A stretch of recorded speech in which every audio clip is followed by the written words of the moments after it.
نے ڈرنے کی بجائے بہادری دکھائی۔ وہ شہزادے کے سامنے کھڑی ہو گئی اور بولی، جب تک میں زندہ ہوں آپ کو کوئی نقصان نہیں پہنچا سکتا۔ اسی لمحے نورین کے دل کی سچائی سے ایک جادوئی روشنی پیدا ہوئی۔ پورا جنگل سنہری روشنی سے بھر گیا اور چڑیل کی ساری طاقت ختم ہو گئی۔ شہزادہ سلمان حیران رہ گیا۔ اسے معلوم ہوا کہ نورین دراصل قدیم جادوئی خاندان کی آخری شہزادی تھی، جس کی طاقت صرف سچے دل سے جاگتی تھی۔ کچھ دن بعد سلمان اپنے سپاہیوں اور خاندان کے ساتھ محل آیا۔ اس نے سب کے سامنے کہا، میں دنیا کی سب سے بہادر، وفادار اور خوبصورت دل والی شہزادی سے شادی کرنا چاہتا ہوں۔ شہزادی نورین سے تینوں بہنیں بہت شرمندہ ہوئیں، مگر نورین نے انہیں معاف کر دیا۔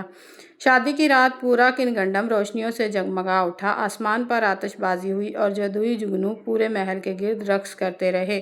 نورین اور سلمان نے ہمیشہ ایک دوسرے کا ساتھ نبھانے کا وعدہ کیا اور یوں محبت، وفاداری اور صبر نے نفرت پر جیت حاصل کر لی۔ سبق: سچا دل، وفاداری اور مہربانی انسان کو سب سے زیادہ طاقتور بنا دیتے ہیں۔